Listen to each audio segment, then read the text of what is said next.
Riram dela, humilharam, chamaram de ingênua e atrasada. Mas quando ela gritou, "Alguém tire a minha!", o salão parou. O milionário ouviu e decidiu ser o homem que calaria o deboche. O que ele fez no dia seguinte virou o assunto da cidade inteira. Capítulo 1. O relógio marcava 7h40 da manhã, quando Marta Soares atravessou as portas giratórias do edifício espelhado na Avenida da Liberdade. O prédio de 23 andares abrigava a sede da Almeida Importações, uma das maiores empresas de comércio externo do país. Com os seus 26 anos, Marta carregava nas mãos uma pasta castanha desgastada e no peito uma mistura de esperança e apreensão que a acompanhava todos os dias. Os seus cabelos castanhos estavam presos num coque simples e o fato cinzento que vestia, embora bem passado, tinha aquele ar de quem já fora usado muitas vezes. Ela cumprimentou o segurança com um aceno tímido e seguiu para o elevador. Outros funcionários entravam apressados, alguns ainda a bocejar, outros já agarrados aos seus telemóveis. Marta ocupou o seu cantinho no fundo do elevador, como sempre fazia, tentando ser invisível. Não que fosse feia ou desagradável. Pelo contrário, havia nela uma beleza discreta, quase escondida pela postura retraída e pelos olhos que raramente encontravam os dos outros. Era o tipo de pessoa que passava despercebida não por falta de qualidades, mas por um jeito próprio de se fazer pequena diante do mundo. O departamento financeiro ficava no 12º andar. Quando as portas se abriram, Marta saiu com passos apressados e seguiu pelo corredor de paredes brancas até ao seu posto de trabalho. A sua secretária ficava numa fila de outras 5, todas ocupadas por mulheres que já ali estavam quando ela chegou, 2 anos antes. À esquerda sentava-se Diana Santos, uma mulher de 32 anos, com unhas sempre impecavelmente arranjadas e uma língua afiada que não poupava ninguém. À direita, Paula Fernandes, que aos 29 anos já tinha conquistado 2 promoções e fazia questão de que todos soubessem disso. Marta ligou o computador e ajeitou os papéis sobre a secretária. O seu trabalho era meticuloso. Ela conferia lançamentos, verificava inconsistências em relatórios e organizava dados com uma precisão que impressionava até os mais exigentes. Quando entregava um trabalho não havia erros. Nunca havia. E mesmo assim, nas últimas 3 avaliações de desempenho, o seu nome não aparecera entre os promovidos. Diana foi a primeira a chegar naquela manhã. Ela atirou a mala de marca sobre a secretária com um suspiro teatral e olhou para Marta, com aquele sorriso que não chegava aos olhos. "Bom dia, Diana", disse. Marta baixinho, sem tirar os olhos do ecrã. "Bom dia, Martinha", respondeu a colega, usando a alcunha que Marta nunca pedira para ter. "Vieste de metro outra vez? Porque juro que vi uma mulher igualzinha a ti na estação, com essa mesma roupa." Marta sentiu o rosto a aquecer. Não respondeu. Sabia que qualquer coisa que dissesse seria usada contra ela depois.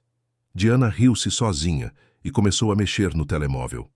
Nos minutos seguintes, as outras colegas foram chegando. Paula, Sílvia, Rita e Ana.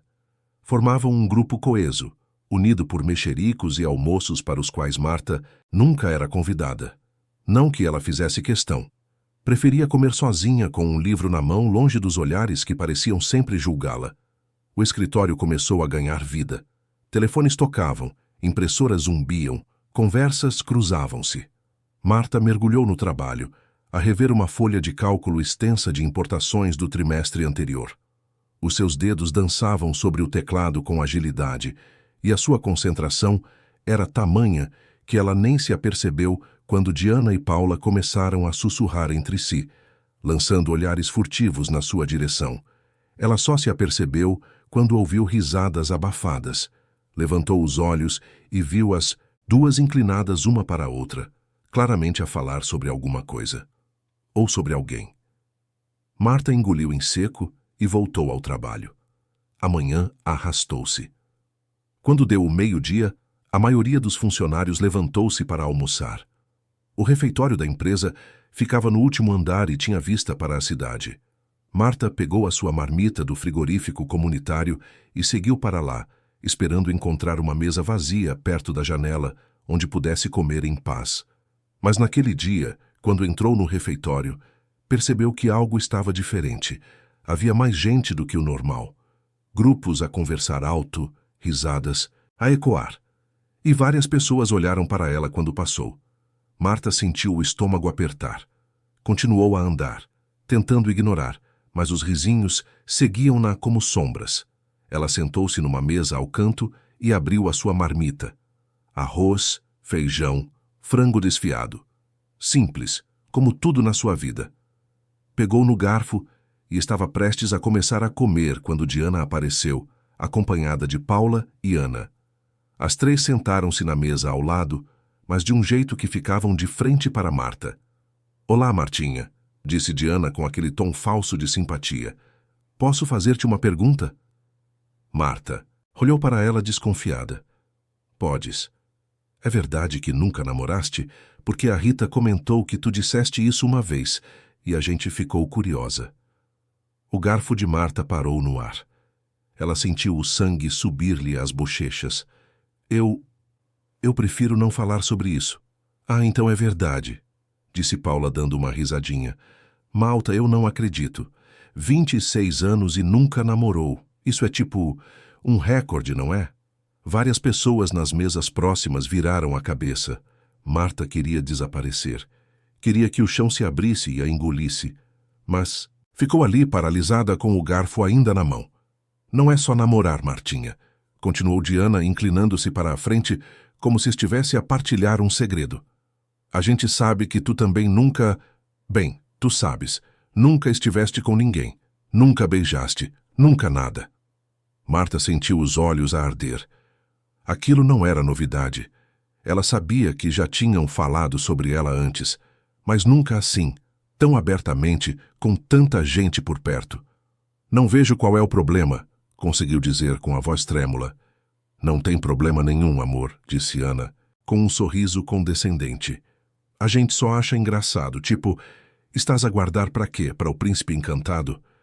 As três riram-se, e outras pessoas no refeitório também. Marta baixou a cabeça, fingindo que estava a comer, mas a comida não descia. Tinha um nó na garganta que parecia impossível de desfazer. "Sabem o que eu acho?", disse Paula, levantando a voz para que mais gente ouvisse. "Eu acho que a Marta tem medo. Medo de não saber fazer, de não ser boa o suficiente. Por isso ela prefere fingir que é por escolha." Mais risadas. Marta fechou os olhos. Respirou fundo. Tentou concentrar-se em qualquer coisa que não fosse aquela humilhação pública. Mas as vozes continuavam, implacáveis. "Ou talvez ela esteja à espera de alguém especial", sugeriu Diana. "Tipo, sei lá, o dono da empresa. Imaginam? A santinha e o homem mais rico de Lisboa."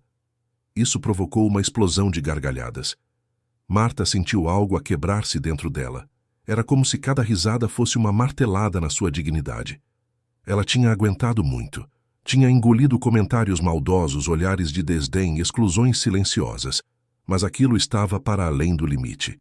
E, de repente, sem pensar, sem planear, ela levantou-se da cadeira. O barulho da cadeira a raspar no chão fez o refeitório inteiro calar-se por um instante. Todas as atenções se voltaram para ela. Marta olhou para Diana, para Paula, para Ana. Os seus olhos estavam cheios de lágrimas, mas havia também algo novo ali. Raiva. Uma raiva que vinha de um lugar profundo, que fora reprimida por tempo demais. "Querem saber a verdade?", ela disse, e a sua voz, embora trêmula, ecoou pelo refeitório. "Querem tanto saber sobre a minha vida? Então vou contar. Sim, eu sou virgem. Sim, eu nunca estive com ninguém. E sabem por quê? Porque eu quis.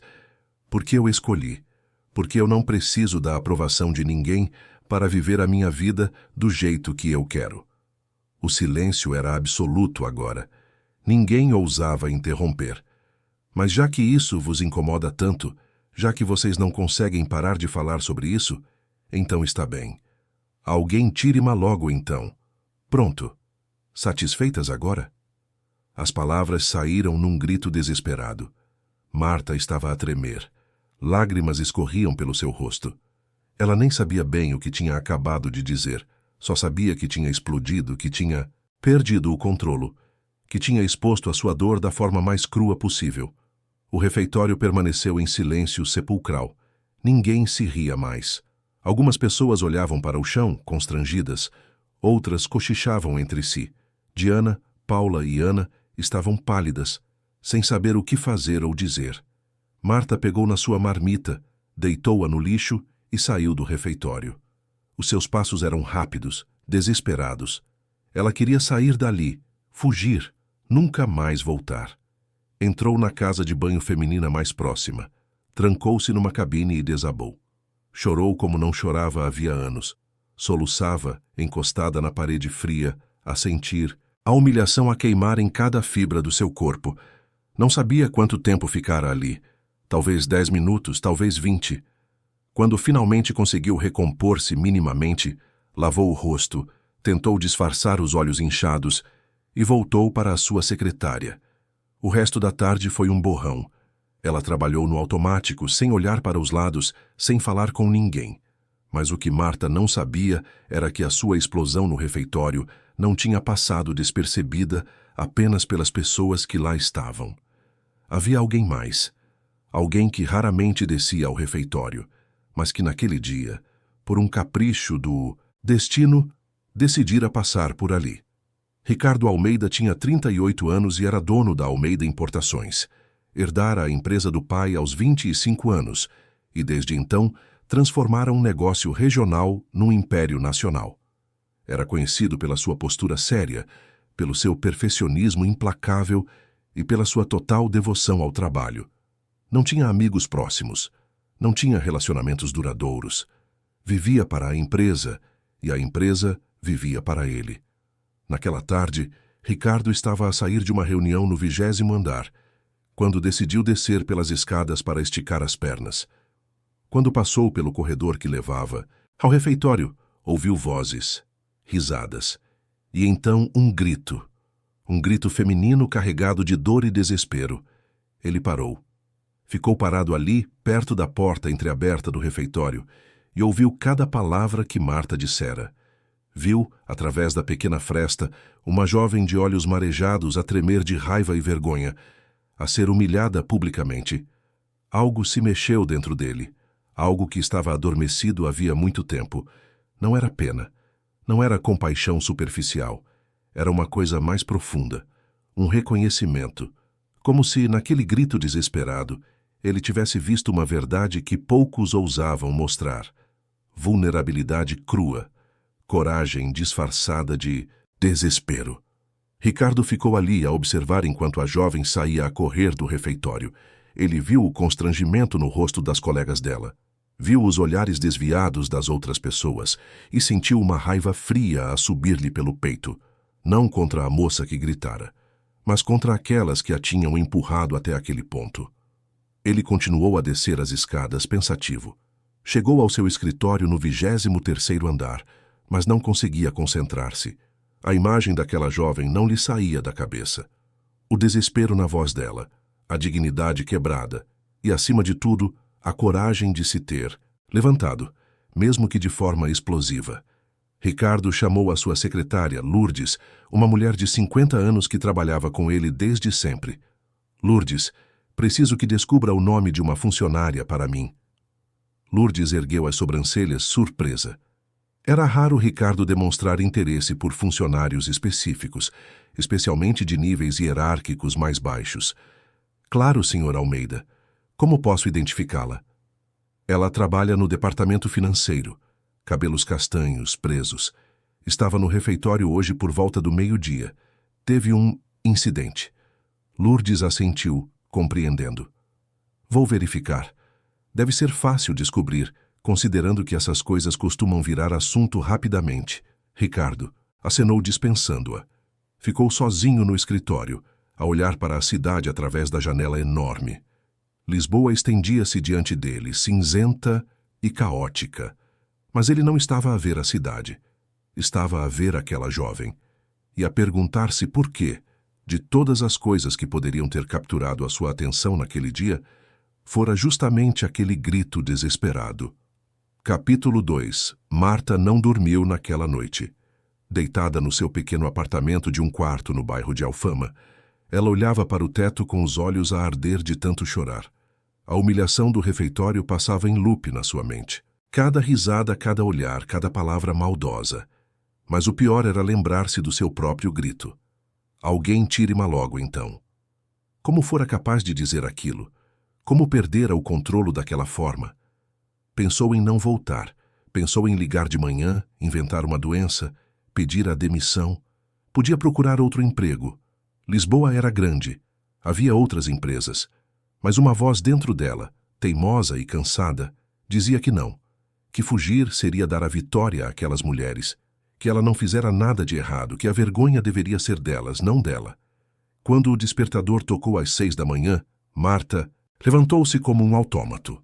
Tomou banho, vestiu-se, prendeu os cabelos, olhou-se ao espelho e viu uma mulher com olhos inchados e expressão cansada. Mas também viu algo novo. Uma determinação frágil, mas presente. Ela iria trabalhar.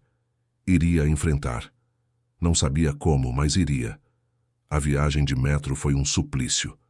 Cada pessoa que olhava para ela, Marta imaginava que sabia, que tinham visto algum vídeo, ouvido algum comentário. Era paranoia, claro, mas a sensação de estar a ser julgada sufocava-a. Quando chegou ao escritório, tudo parecia normal. Pessoas a entrar, a conversar, a tomar café.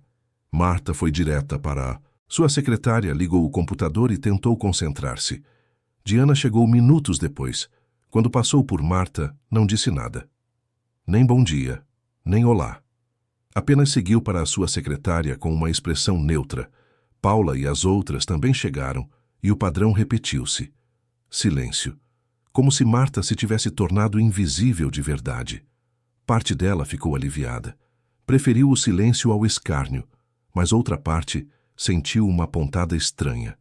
Era como se a tivessem apagado por completo. O dia foi arrastado.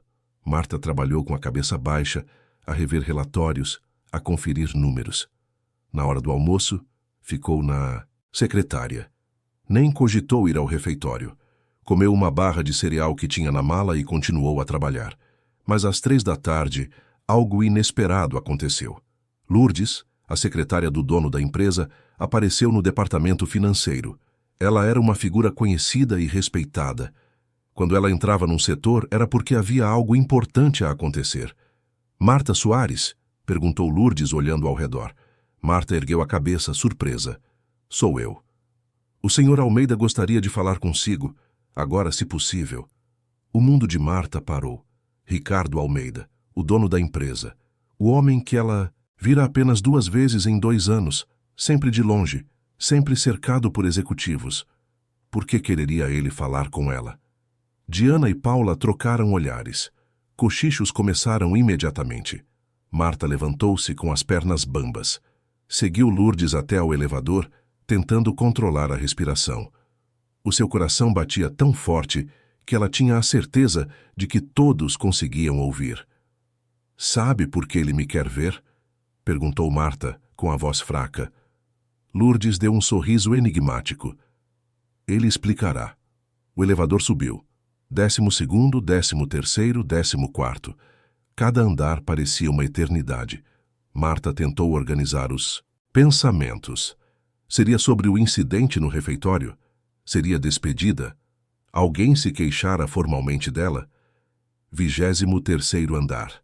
As portas abriram-se para um ambiente completamente diferente. Chão de mármore, paredes com painéis de madeira, luz suave. Lourdes guiou-a por um corredor silencioso até uma porta dupla de mogno. Bateu levemente e abriu. Senhor Almeida, a menina Soares está aqui. Marta entrou. O escritório era imenso. Janelas do chão ao teto mostravam Lisboa a estender-se até onde a vista alcançava. Uma secretária gigantesca de vidro dominava o centro da sala, e atrás dela estava Ricardo Almeida. Ele era mais alto do que Marta imaginara. Tinha cabelos negros com alguns fios grisalhos nas têmporas, olhos escuros e penetrantes e uma postura que transmitia autoridade absoluta. Vestia um fato cinzento escuro impecável. Quando olhou para Marta, Ela sentiu como se ele estivesse a ver através dela. Menina Soares, disse ele, com uma voz profunda e controlada. Por favor, sente-se. Marta obedeceu, sentando-se numa das poltronas de couro em frente à secretária. As suas mãos tremiam, então ela escondeu-as no colo. Obrigado, Lourdes, disse Ricardo, e a secretária saiu, fechando a porta atrás de si. O silêncio que se seguiu foi ensurdecedor. Ricardo continuou a olhar para Marta, como se a estivesse a estudar. Ela não sabia onde pôr os olhos. Olhou para a secretária, para as janelas, para qualquer lugar que não fosse aquele homem intimidador. Trabalha no departamento financeiro há 2 anos, correto? Ele perguntou finalmente. Sim, senhor. E o seu trabalho é rever lançamentos e relatórios de importação. Isso mesmo, senhor. Ele assentiu. Peguei alguns dos relatórios que preparou nos últimos meses. São impecáveis, precisos, detalhados. Tem talento para números. Marta piscou surpresa. Obrigada, senhor. Mas apesar disso, nunca foi promovida. Por quê? A pergunta apanhou Marta de surpresa. Ela não sabia como responder. Eu não sei, senhor. Acha que é por falta de competência? Não, senhor. Eu faço bem o meu trabalho. Sei que faço. Então por que acha que fica sempre de fora das promoções? Marta engoliu em seco. Tinha 1000 respostas possíveis, mas nenhuma que pudesse dizer em voz alta. Porque ela não se vendia. Porque não fazia parte dos grupinhos. Porque era tímida. Porque não tinha as ligações certas. Eu não sei, senhor, repetiu. Ricardo recostou-se na cadeira. Eu sei. É porque não se impõe. Deixa que passem por cima de si. E quando finalmente reage, é de uma forma que acaba por ser contraproducente. Marta sentiu o rosto a aquecer. Ele sabia sobre o refeitório, sobre o grito, sobre tudo. A humilhação voltou como uma onda. Eu lamento imenso, senhor. Eu perdi o controlo. Não vai acontecer de novo. Entendeu mal, disse Ricardo, inclinando-se para a frente. Não a estou a repreender. Estou a observá-la. Há uma diferença. Marta ergueu os olhos confusa, a observar-me. Sim. Foi humilhada publicamente e, em vez de aceitar calada, reagiu. Foi uma reação desesperada, talvez não a mais inteligente, mas foi uma reação. Muita gente nesta empresa engole injustiças todos os dias e nunca diz nada. Você disse. Não foi algo de que me orgulhar, murmurou Marta. Ricardo ficou em silêncio por um momento. Depois, levantou-se e caminhou até a janela. De costas para ela, disse: Eu perdi alguém há muitos anos, alguém que significava muito para mim. Ela era como você. Gentil, dedicada, talentosa. Mas nunca se impunha. Deixava que os outros a diminuíssem. E, quando finalmente quis reagir, quando finalmente quis mostrar o seu valor, já era tarde demais. Marta não sabia o que dizer. Aquela conversa estava a ir para um território que ela não entendia. Ricardo voltou-se para ela. Por isso a chamei aqui. Quero oferecer-lhe algo, uma oportunidade. Vai trabalhar diretamente para mim. Vai ser minha assistente em projetos especiais. Vai aprender o funcionamento da empresa de uma forma que poucos têm a oportunidade. Marta ficou paralisada. Assistente? Dele? Aquilo não fazia sentido. Senhor, eu não entendo. Por quê? Por que eu? Porque vi algo em si que a maioria não vê. Vi coragem onde outros veem fraqueza. E porque acredito que merece uma oportunidade que nunca lhe foi dada. Mas isso vai causar problemas. As pessoas vão falar. Vão achar que você o quê? Ele interrompeu com uma firmeza que a fez calar. Que não merece. Que foi favorecida. Deixe que falem. O que importa é se está disposta a aceitar. Marta olhou para ele. Aquele homem poderoso, distante, que parecia ter tudo. E estava a oferecer-lhe uma oportunidade que poderia mudar a sua vida. Mas havia algo nos olhos dele. Algo que ela não conseguia decifrar. Não era apenas interesse profissional. Havia outra coisa. Aceito, disse ela, antes que o medo a fizesse recuar. Aceito, Sr. Almeida. Ricardo assentiu. Ótimo. Começa na segunda-feira. A Lourdes vai dar-lhe todos os detalhes. Pode ir agora. Marta levantou-se, ainda atordoada. Quando chegou à porta, ele chamou-a de volta. Menina Soares. Ela virou-se. Sim, senhor. Uma coisa. Aqui, quando estamos sozinhos, pode chamar-me Ricardo. Marta assentiu sem palavras e saiu. O corredor pareceu girar ao seu redor. Quando entrou no elevador, apoiou-se na parede, tentando processar o que acabara de acontecer. Mas quando voltou ao 12º andar, a realidade atingiu-a. Todas as cabeças se viraram quando ela passou. Os olhares estavam cheios de curiosidade, inveja, especulação. Diana foi a primeira a aproximar-se com um sorriso falso. Nossa, Martinha, foste chamada pelo dono da empresa. Tudo bem? Tudo, respondeu Marta, tentando soar neutra. Do que é que ele queria falar? Assuntos de trabalho. Diana estreitou os olhos. Que tipo de assuntos? Marta sentou-se à sua secretária e ligou o computador. Prefiro nem comentar. A resposta não agradou. Diana voltou para o seu lugar, mas não parou de lançar olhares na direção de Marta. E logo os cochichos começaram. Sussurros que Marta fingia não ouvir. Sabia o que estavam a pensar. Sabia o que estavam a dizer. Mas não importava.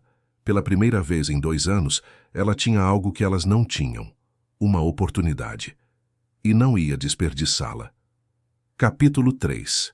O fim de semana foi uma montanha-russa de emoções para Marta. Entre a ansiedade pelo novo cargo e a insegurança sobre o que aquilo realmente significava, ela mal conseguiu relaxar. Passou o sábado a limpar o apartamento compulsivamente, tentando acalmar a mente. No domingo foi à missa na sede Lisboa, como fazia todos os domingos desde que se mudara para a capital. Rezou a pedir sabedoria, coragem e discernimento. Não sabia bem o que estava a pedir, mas precisava de algo para além dela mesma para enfrentar o que vinha pela frente. Segunda-feira chegou com um céu cinzento e um chuvisco fino, típico de Lisboa. Marta escolheu com cuidado a roupa que vestiria. Nada muito chamativo, mas também nada que a fizesse parecer desleixada. Optou por umas calças de fato pretas e uma blusa branca simples. Prendeu os cabelos num rabo de cavalo e pôs um pouco de rímel. Olhou-se ao espelho. Parecia profissional, competente, mesmo que por dentro estivesse a tremer. Quando chegou ao escritório, foi direta para o 23º andar, como Lourdes a instruíra por e-mail. A secretária recebeu-a com um sorriso caloroso. Bom dia, Marta. Seja bem-vinda. Vou mostrar-te o teu novo posto de trabalho. Lourdes guiou-a por um corredor lateral até uma sala menor, mas ainda assim muito mais espaçosa e bem decorada do que qualquer coisa que Marta já tivera. Havia uma secretária de madeira clara, um computador novo, uma cadeira ergonômica confortável e uma janela com vista para a cidade. Esta é a tua sala. O Sr. Almeida pediu que tivesses um espaço próprio para te poderes concentrar. Ele vai pôr-te a par dos primeiros projetos em alguns minutos. Marta olhou ao redor, ainda sem acreditar. Obrigada, Lourdes. Eu não sei o que dizer. Não precisas de dizer nada, só precisas de fazer o teu melhor. E entre nós, acrescentou baixando a voz, o Sr. Almeida não faz este tipo de coisa à toa.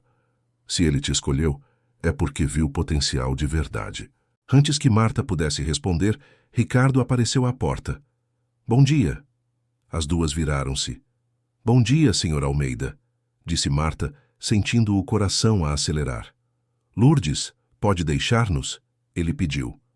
Lourdes assentiu e saiu, fechando a porta. Ricardo entrou na sala e olhou ao redor a avaliar. Está confortável aqui? Sim, senhor. Muito. Obrigada. Ótimo. Então vamos diretos ao que interessa. Ele puxou uma cadeira e sentou-se, o que surpreendeu Marta. Era estranho vê-lo tão próximo, sem a barreira da secretária gigantesca. Estou a reestruturar alguns processos na empresa. Quero rever contratos antigos, identificar gargalos operacionais e otimizar custos. Para isso, preciso de alguém que entenda de números, que seja meticulosa e que tenha uma visão crítica. Você preenche esses requisitos. Marta assentiu, tentando absorver tudo. Entendo. Por onde começo? Ricardo tirou uma pasta de dentro do blazer e colocou-a sobre a secretária. Aqui estão os contratos dos últimos 5 anos com os nossos principais fornecedores. Quero que analise cada um, identifique cláusulas que possam ser renegociadas e aponte qualquer inconsistência. Tem prazo de 2 semanas. 2 semanas. Marta olhou para a pasta. Parecia grossa, cheia de documentos, mas ela já lidara com coisas assim antes. Conseguia fazer. Vou começar agora mesmo. Ricardo ficou a olhar para ela por um momento. Havia algo naquele olhar que deixava Marta desconfortável, mas não de uma forma má. Era como se ele estivesse a tentar entendê-la, decifrá-la. Posso fazer uma pergunta? Ele disse de repente. Marta hesitou. Claro. Por que nunca pediu uma promoção? Por que nunca foi atrás dos seus direitos? A pergunta apanhou-a desprevenida. Ela pensou antes de responder. Acho que sempre achei que o trabalho falaria por si, que se eu fizesse, bem feito, seria reconhecida naturalmente. E não foi. Não foi, admitiu Marta com um nó na garganta. Sabe por quê? Porque o mundo não funciona assim. Talento sem voz é talento desperdiçado. Precisa de aprender a impor-se, a mostrar o seu valor. E é isso que lhe vou ensinar enquanto trabalharmos juntos. Marta olhou para ele, sentindo algo estranho. Gratidão, talvez, ou esperança. Obrigada, Ricardo. De verdade. Ele levantou-se. Não me agradeça ainda. Agradeça quando conseguir resultados. E Marta, se precisar de qualquer coisa, qualquer dúvida, a minha porta está sempre aberta. Quando ele saiu, Marta ficou sozinha com a pasta de contratos. Abriu a primeira página e mergulhou no trabalho. As horas passaram sem que ela se apercebesse. Números, cláusulas, termos técnicos. Era o tipo de trabalho que ela amava. Meticuloso, preciso, que exigia atenção total. Lourdes apareceu ao meio-dia com uma marmita. O Sr. Almeida pediu que eu te trouxesse o almoço. Ele disse que provavelmente te esquecerias de comer. Marta olhou para o relógio, surpresa. Já era meio-dia. Ah, muito obrigada. Eu realmente tinha me esquecido. Lourdes sorriu. Ele tem bom instinto para pessoas. Come devagar e descansa um pouco. O trabalho não foge. Quando ficou sozinha de novo, Marta abriu a marmita. Salmão grelhado, arroz integral, legumes no vapor. Era uma refeição muito melhor do que qualquer coisa que ela costumava comer. Comeu devagar, a olhar pela janela. A cidade fervilhava lá embaixo. Milhões de pessoas a viver as suas vidas, cada uma com os seus problemas e sonhos. E ali estava ela, 26 anos, numa sala no 23º andar, com uma oportunidade que nunca imaginara ter. Mas enquanto saboreava aquele momento, uma sombra pairou sobre os seus pensamentos. Lá embaixo, no 12º andar, sabia que Diana, Paula e as outras estavam a falar dela, a criar teorias, a espalhar veneno. E essa ideia incomodava-a mais do que gostaria de admitir. E ela estava certa. Naquele exato momento, no departamento financeiro, o clima era de pura especulação. Diana mexia distraidamente no telemóvel, mas os seus olhos lançavam olhares frequentes para a secretária vazia de Marta. Paula, sentada ao lado, não conseguia conter-se. Isto é absurdo. Completamente absurdo. Como assim a Marta virou assistente do dono da empresa de um dia para o outro? Óbvio que há coisa aí, disse Diana, com um sorriso maldoso. Ela deu-se a ele. Aposto que foi chorar no ombro dele, fazer papel de coitadinha. Ana, que estava a ouvir, juntou-se à conversa. Vocês viram como ele olhava para ela quando veio buscá-la na sexta-feira? Tinha algo estranho ali. Ninguém olha para uma funcionária daquele jeito. Talvez ela não seja tão santinha quanto finge, sugeriu Sílvia, de outra secretária. Talvez toda aquela conversa de virgem seja só estratégia, fazer-se de difícil para chamar a atenção. As 4 riram-se, mas era uma risada amarga, cheia de inveja mal disfarçada. E enquanto elas especulavam, uma 5ª pessoa ouvia tudo em silêncio. Sofia Prado tinha 34 anos e era a mais antiga do departamento. Ao contrário das outras, ela nunca participara ativamente das humilhações contra Marta. Não porque fosse particularmente simpática à colega, mas porque tinha problemas próprios demais para se preocupar com os alheios. Mas agora, ao ouvir aquilo, Sofia sentiu algo diferente. Raiva. Não de Marta, mas de Ricardo Almeida. Porque 3 anos antes, ela tivera um breve envolvimento com ele. Fora numa festa de fim de ano da empresa. Bebidas, música e um momento de fraqueza de ambas as partes. Passaram uma noite juntos. Apenas uma. No dia seguinte, ele agiu como se nada tivesse acontecido. Profissional, distante, frio. Sofia tentou aproximar-se novamente, mas foi subtilmente rejeitada. Eventualmente, ela desistiu. Mas a mágoa permaneceu. E agora ele estava a dar atenção especial a Marta, a miúda tímida que nunca tivera nada com ninguém. Aquilo era um insulto, uma humilhação pessoal. Sofia começou a formular um plano. Se Ricardo queria brincar aquele jogo, ela mostrar-lhe-ia quem realmente merecia a sua atenção. E de quebra colocaria aquela Marta no seu devido lugar.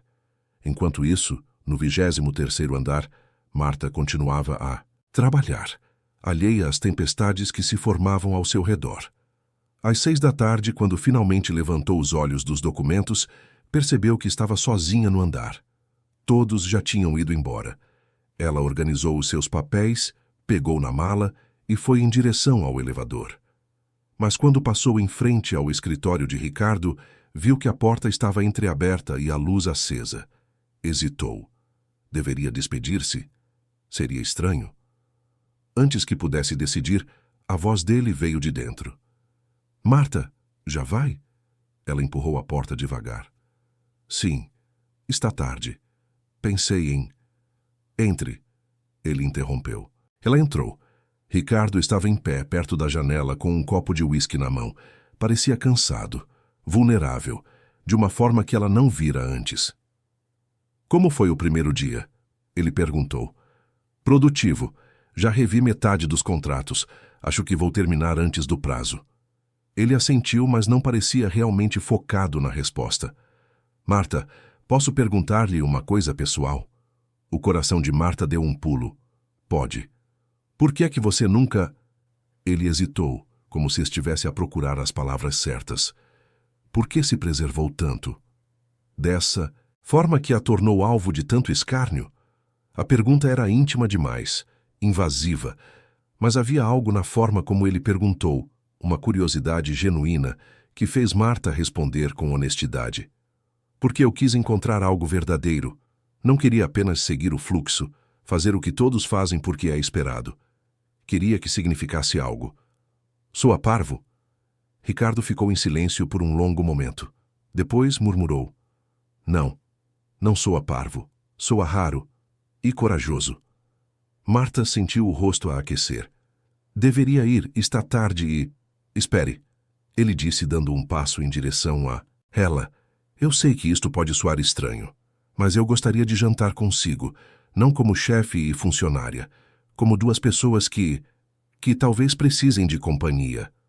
O mundo de Marta parou. Aquilo era real? Estava a acontecer? Ricardo, eu não sei se é apropriado. Não é, ele admitiu. Mas eu não me importo. E você? Marta olhou para ele. Para aquele homem poderoso, rico, que poderia ter qualquer mulher que quisesse. E ele estava ali, a pedir a companhia dela. Era loucura. Era arriscado. Mas era também a coisa mais empolgante que acontecera na vida dela. Tudo bem, ela disse baixinho. Eu aceito. Capítulo 4. O restaurante ficava num bairro nobre, longe do centro e dos olhares curiosos. Ricardo escolhera um lugar discreto, elegante, com iluminação suave e música instrumental ao fundo. Quando entraram, o maître recebeu-os pelo nome, confirmando que Ricardo era cliente frequente. Foram guiados até uma mesa no canto, isolada das outras, onde poderiam conversar com privacidade. Marta sentia-se deslocada. O seu vestido simples de algodão parecia inadequado perto da sofisticação do ambiente, mas Ricardo não pareceu notar. Ou se notou, Não se importou. Vem sempre. Aqui? Perguntou Marta, tentando puxar conversa enquanto folheava o menu. Os preços assustaram-na. Um prato custava mais do que ela gastava em comida numa semana inteira. De vez em quando preciso de pensar. A comida é boa e ninguém me incomoda. Deve ser bom ter um lugar assim. Ricardo deu um sorriso discreto. Às vezes a solidão é confortável, mas às vezes é só vazia. Marta olhou para ele, tentando decifrar o que aquilo significava. Antes que pudesse perguntar, o empregado de mesa apareceu para anotar os pedidos. Ricardo pediu por ambos, escolhendo pratos que sabia que ela apreciaria. A familiaridade com que ele fazia isso era estranha, mas também reconfortante. Quando ficaram sozinhos novamente, Ricardo inclinou-se levemente para a frente. Conte-me sobre si, sobre a sua vida antes da empresa, sobre o que a trouxe até Lisboa. Marta não estava acostumada a falar sobre si mesma, mas algo naquela noite, naquele ambiente íntimo, fez as palavras fluírem. Contou sobre a sua infância no Alentejo, numa cidadezinha pequena onde todos se conheciam. Sobre os seus pais, donos de uma pequena mercearia, que trabalhavam de sol a sol para dar educação aos filhos.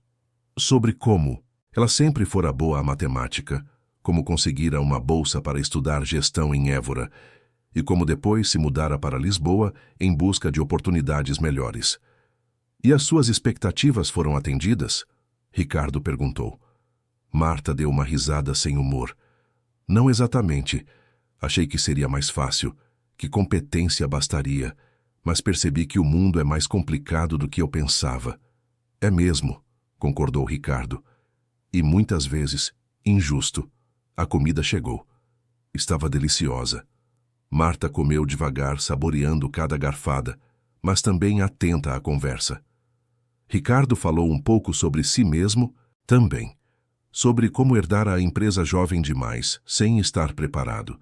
Sobre como tivera de aprender tudo sozinho, cometendo erros e acertos pelo caminho. Sobre como o trabalho se tornara a sua única constante numa vida cheia de incertezas. Nunca quis construir algo para além do trabalho? Marta perguntou. Uma família, talvez? O rosto de Ricardo fechou-se por um instante. Houve um momento em que eu quis, mas as coisas me saíram como planeei. Marta percebeu que tocara num assunto sensível. Desculpe, eu não deveria ter perguntado. Não, tudo bem. Ele tomou um gole de vinho. Eu tive alguém.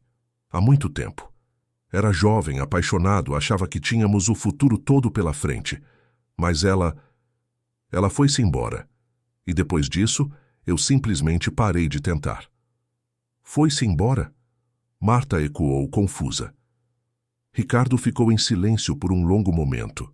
Quando voltou a falar, a sua voz estava diferente. Mais baixa, carregada de uma tristeza antiga. Ela faleceu num acidente. Estávamos juntos há 2 anos. Eu tinha 28. Ela 26. A mesma idade que você tem agora. Marta sentiu um aperto no peito. Lamento. Imenso, Ricardo. Ele assentiu. Foi há muito tempo, mas há marcas que não desaparecem. Depois dela eu tive algumas relações, mas nada que realmente importasse. Nada que fizesse sentido. Acabei por me convencer de que era mais fácil assim, sozinho, focado no trabalho. E agora? Ele olhou para ela e havia algo diferente naquele olhar, algo intenso. Agora estou a começar a questionar essas escolhas. O ar entre eles ficou carregado. Marta sentia o coração a bater forte. Não sabia o que dizer, como reagir. Aquilo estava a acontecer rápido demais. Era tudo muito intenso. Ricardo percebeu o desconforto dela. Desculpe, estou a ser pesado demais, vamos mudar de assunto. O resto do jantar transcorreu de forma mais leve. Conversaram sobre livros, filmes, músicas. Descobriram que tinham gostos surpreendentemente parecidos. Riam-se das mesmas piadas. E Marta foi relaxando, sentindo-se cada vez mais confortável. Quando saíram do restaurante, já passava das 10 da noite. Ricardo insistiu em levá-la até casa. No carro, um BMW preto impecável, o silêncio era confortável. Marta olhava pela janela, vendo Lisboa passar em luzes e sombras. Obrigada pela noite, ela disse quando ele parou em frente ao seu prédio. Foi mais especial. Para mim também, disse Ricardo. Marta, eu sei que isto tudo pode parecer estranho. Eu sou o seu chefe, você é minha funcionária. Há uma diferença de idade, de posição, mas eu gostaria de continuar a vê-la, fora do trabalho. Se você quiser, claro. Marta olhou para ele. Havia sinceridade naqueles olhos e vulnerabilidade. Eu também gostaria. Ele sorriu. Era a primeira vez que ela o via sorrir de verdade e mudava completamente o seu rosto. Tornava-o mais jovem, mais acessível. Então até amanhã, descanse. Marta saiu do carro e subiu para seu apartamento a flutuar. Aquela noite fora como um sonho, mas quando se deitou na cama, a realidade começou a infiltrar-se. O que estava a fazer? A envolver-se com o seu chefe? Isso podia dar muito errado. Podia acabar com a sua carreira, a sua reputação. E se ele estivesse apenas a brincar? E se aquilo tudo fosse só curiosidade passageira? Mas, por outro lado, havia algo genuíno nele, algo que ressoava com ela de uma forma que nunca sentira antes, e talvez, apenas talvez, valesse a pena arriscar. Enquanto Marta lutava com os seus pensamentos do outro lado da cidade numa cobertura luxuosa, Ricardo também estava acordado. Sentado no terraço com vista para a cidade, ele segurava um copo de uísque e pensava em Marta. Naquela jovem simples que, de alguma forma, atravessara todas as suas defesas.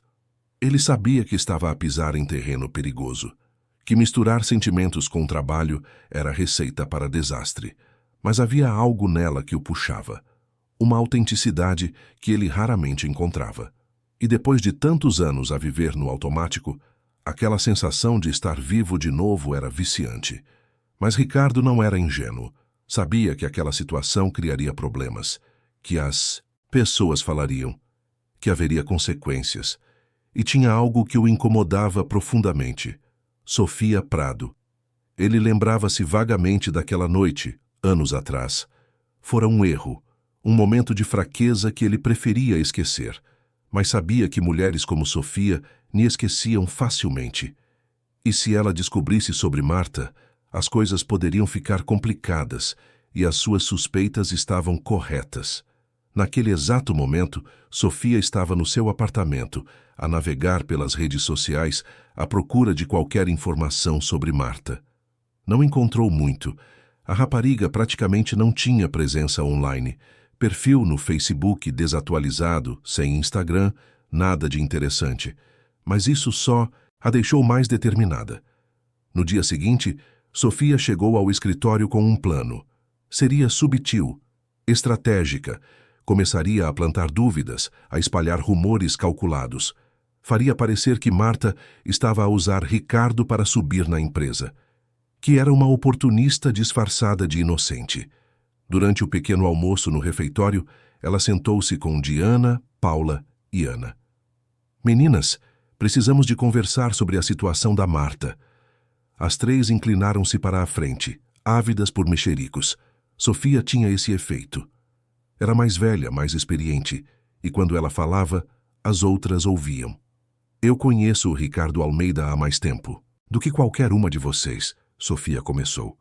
E posso garantir que ele não faz nada sem motivo. Se ele está a dar atenção especial a Marta, não é por pena ou por competência. Achas que eles estão...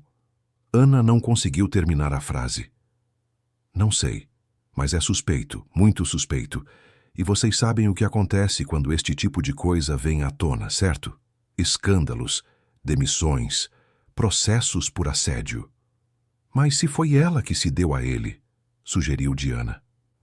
Exatamente, concordou Sofia com um sorriso maldoso. E alguém precisa de proteger a empresa disso.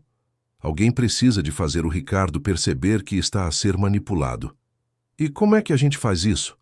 Paula perguntou. Vocês deixam comigo. Eu vou ter uma conversa com ele, particular, e vou abrir-lhe os olhos para quem aquela rapariga realmente é. As quatro continuaram a planear, sem saber que estavam a ser observadas. Do outro lado do refeitório, escondida atrás de um pilar, uma estagiária chamada Clara tinha ouvido tudo. E Clara tinha as suas próprias razões para querer proteger Marta.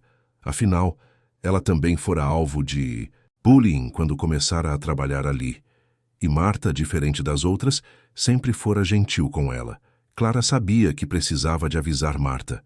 Mas como fazer isso sem parecer intrometida? Decidiu esperar pelo momento certo. Enquanto isso, no 23º andar, Marta trabalhava concentrada nos contratos. Ricardo passou pela sua sala algumas vezes, sempre com alguma desculpa profissional, mas os seus olhares diziam outra coisa. E Marta sentia borboletas no estômago cada vez que isso acontecia. Por volta das 3 da tarde, Lourdes apareceu à porta. Marta, o Sr. Almeida pediu para ires ao escritório dele. Marta levantou-se a alisar a saia. Quando entrou no escritório, Ricardo estava ao telefone. Ele fez um sinal para que ela se sentasse e esperasse. Ela observou-o enquanto ele falava, notando detalhes. A forma como ele gesticulava, a firmeza na voz, a concentração no rosto. Quando ele desligou, voltou-se para ela.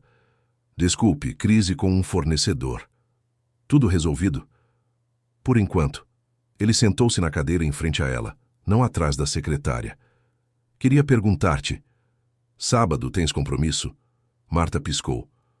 Não, por quê? Pensei em levar-te a conhecer um lugar. Fora da cidade. Tenho uma quinta na serra, de Sintra, que raramente visito. Pensei que poderia ser um bom lugar para conversarmos, sem interrupções. Marta sentiu um misto de empolgação e nervosismo. Seria apenas uma conversa? Ou Ricardo esperava mais?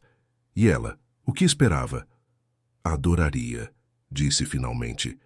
Ricardo sorriu. Ótimo, vou buscar-te às 9. Quando Marta saiu do escritório, estava tão absorta nos seus pensamentos que quase esbarrou em alguém no corredor. Era Sofia. As duas olharam-se, e Marta viu algo nos olhos da colega que a fez gelar. Raiva, pura e simples. Capítulo 6. Domingo à noite, quando Ricardo deixou Marta em casa, ambos sabiam que o mundo real os esperava. A bolha que tinham criado na serra ia estourar assim que pisassem no escritório na segunda-feira. Mas o fim de semana fora tão perfeito que nenhum dos dois quis estragar a falar sobre isso. Obrigada por tudo, Marta disse à porta do prédio. Foi o melhor fim de semana da minha vida. Para mim também, Ricardo respondeu. E Marta, sobre segunda-feira. Vamos ter de ser cuidadosos.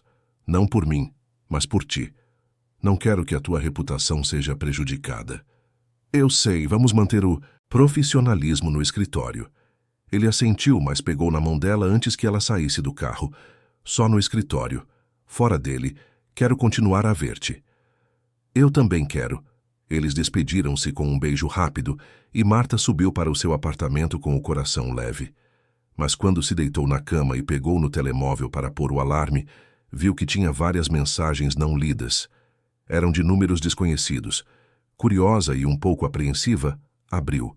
O que viu fê-la gelar. Eram mensagens anônimas, todas com o mesmo teor. Cuidado com o que estás a fazer. Ele vai usar-te e descartar-te. Tu não és especial. É só mais uma. Marta sentiu um nó no estômago. Quem estava a mandar aquilo? Como tinham conseguido o seu número?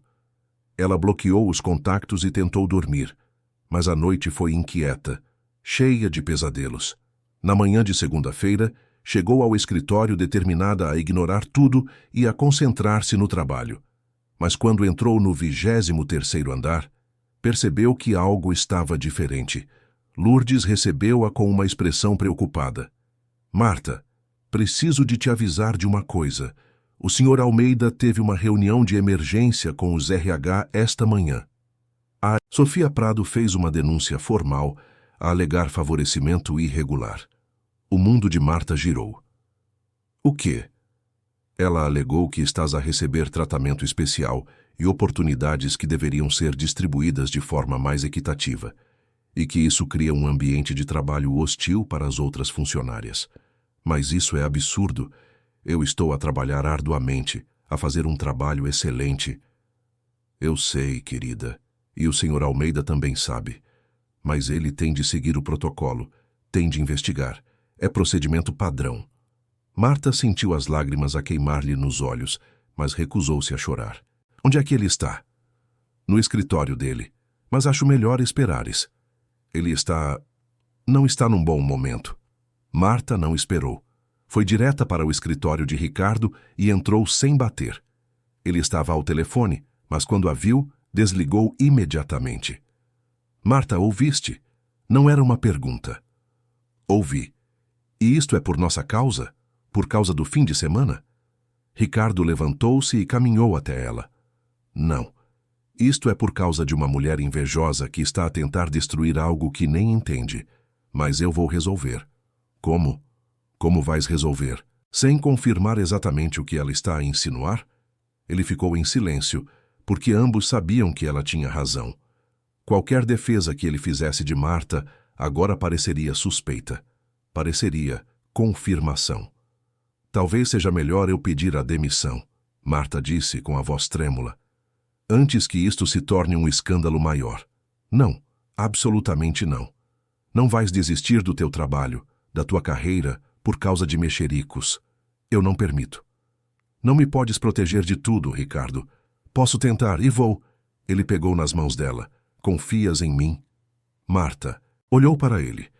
Nos olhos dele havia determinação, raiva e também medo. Confio. Então deixa-me resolver isto. À minha maneira. Quando Marta saiu do escritório, estava a tremer. Voltou para a sua sala e tentou trabalhar, mas era impossível concentrar-se. As palavras das mensagens anônimas ecoavam na sua cabeça. Ele vai usar-te e descartar-te. Tu não és especial. Enquanto isso, Ricardo convocou uma reunião extraordinária com o departamento de RH e com Sofia. A reunião aconteceu numa sala de conferências no 20º andar. Sofia chegou com uma expressão de falsa preocupação, acompanhada de uma representante dos RH. Senhor Almeida, eu realmente lamento ter de fazer isto, Sofia começou. Mas como funcionária sênior, sinto que tenho a responsabilidade de zelar pelo ambiente de trabalho saudável. Ricardo sentou-se na cabeceira da mesa com uma expressão impassível. Entendo. Pode detalhar as suas preocupações? Sofia abriu uma pasta. Está documentado aqui. A menina Marta Soares foi contratada há 2 anos como analista júnior. Nunca recebeu nenhuma promoção ou reconhecimento especial. De repente, há 2 semanas ela é promovida a assistente especial do CEO, ganha uma sala privativa e tem acesso a projetos confidenciais. Tudo isto sem passar por nenhum processo seletivo interno. E qual é o problema? Ricardo perguntou calmamente. O problema é que isto gera um precedente perigoso. Outras funcionárias igualmente qualificadas lhe tiveram a mesma oportunidade, e há rumores... Ela hesitou, fingindo desconforto. Há rumores de que essa promoção não foi baseada em mérito profissional. Rumores, Ricardo repetiu. Está a basear uma denúncia formal em rumores? Não são apenas rumores. Há testemunhas que afirmam ter-vos visto aos 2 em situações comprometedoras. Ricardo inclinou-se para a frente. Que tipo de situações? Sofia engoliu em seco, percebendo que estava a pisar em terreno perigoso. Jantares, viagens, longas conversas particulares. Eu janto com vários funcionários para discutir projetos, viajo com membros da equipa quando necessário e tenho conversas particulares com dezenas de pessoas todos os dias. Isso faz parte do meu trabalho. Tem alguma evidência de algo inapropriado ou está apenas a fazer acusações infundadas? A representante dos RH interveio. Senhor Almeida, compreendo a sua posição, mas a questão aqui não é apenas sobre impropriedade comprovada. É sobre percepção. Se outros funcionários acreditam que há favorecimento, isso afeta o moral e a produtividade. Ricardo recostou-se na cadeira. Entendo. Então vamos fazer o seguinte. Vou abrir o processo de promoção da menina Soares para revisão externa. Vou trazer consultores independentes para avaliar o trabalho dela e determinar se a promoção foi justificada. Se não foi, eu mesmo reverto a decisão. Isso é aceitável? Sofia piscou, não esperando por aquilo. Sim, acho que seria apropriado. Ótimo. Então considero o assunto encerrado até que a revisão seja concluída. A reunião terminou. Sofia saiu da sala frustrada. Aquilo não correra como planeado.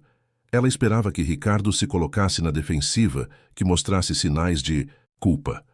Mas ele fora frio, calculista, e virara o jogo. Agora teria de esperar os resultados da tal revisão.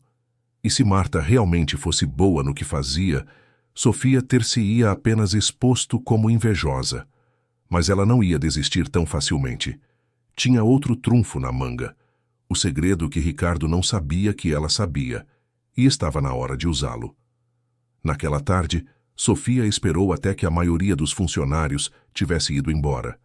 Então, foi até ao 23º andar. Lourdes já saíra e a sala de espera estava vazia. Ela bateu à porta de Ricardo. "Entre", ele disse sem olhar para cima. Quando viu quem era, a sua expressão endureceu. "Sofia, o que quer?" Ela fechou a porta atrás de si e aproximou-se da secretária. "Quero fazer-te lembrar de algo. De uma noite, há 3 anos. Uma festa de fim de ano. Tu e eu." Ricardo ficou tenso. Isso foi um erro. Dos dois. E não tem nada a ver com a situação atual. Tem tudo a ver. Porque mostra um padrão.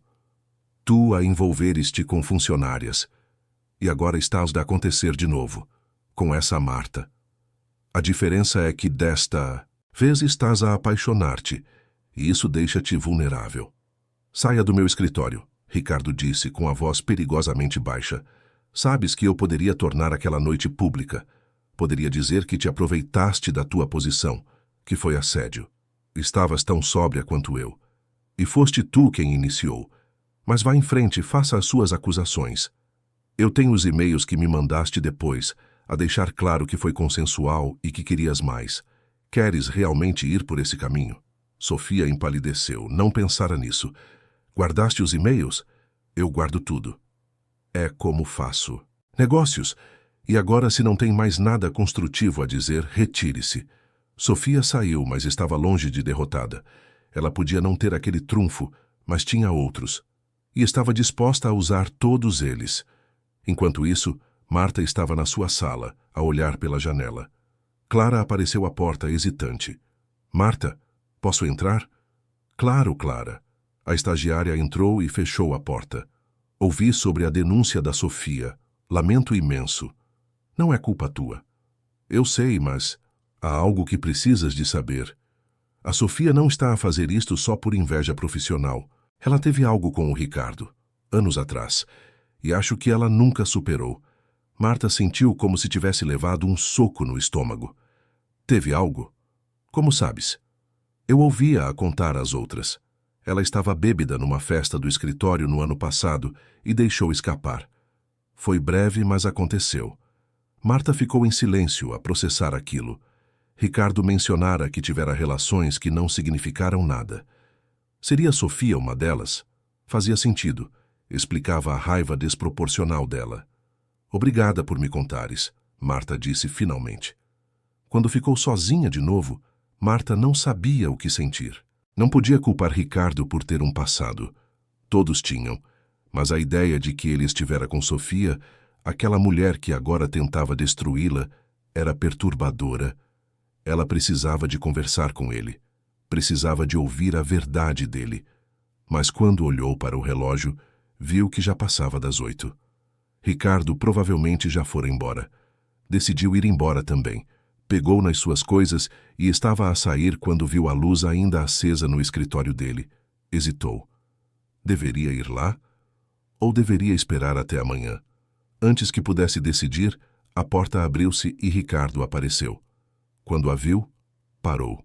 "Marta, pensei que já tivesses ido." "Estava a ir. Vi a tua luz acesa." Eles ficaram ali no corredor vazio, a olhar um para o outro. Havia tantas coisas não ditas entre eles. "Queres conversar?" Ricardo perguntou. Marta assentiu. "Quero." Capítulo 8. Nos dias que se seguiram à reunião, a atmosfera no escritório mudou drasticamente. Ricardo não estava a blufar quando falou em medidas disciplinares. Sofia foi chamada aos RH e recebeu uma advertência formal por conduta inadequada.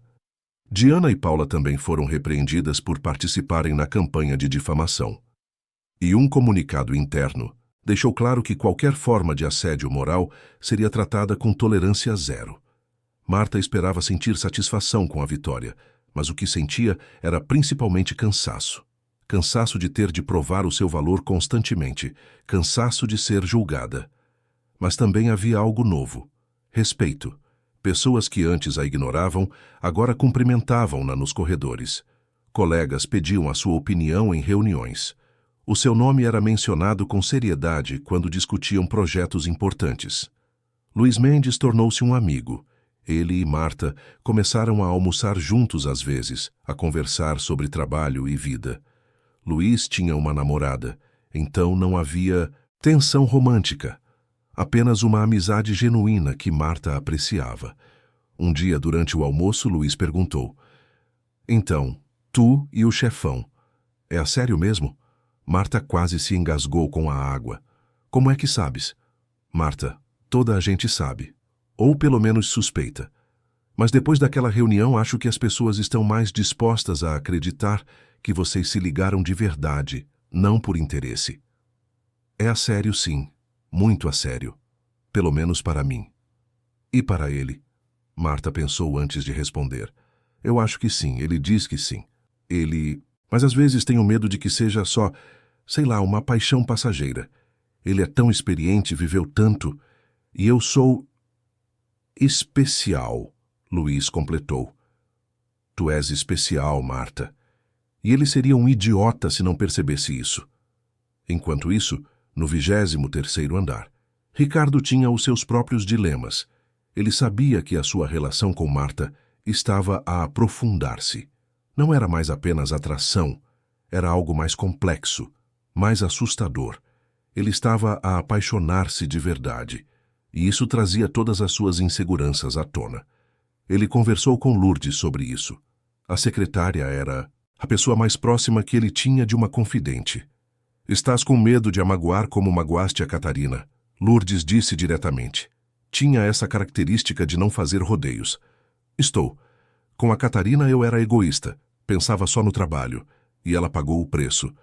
Mas eras jovem, e estás a fazer diferente agora. Vejo como olhas para a Marta, como te importas. Isso é bom, Ricardo. E se não for suficiente, e se eu acabar por a ferir também? Então estás a dizer que preferes nunca tentar?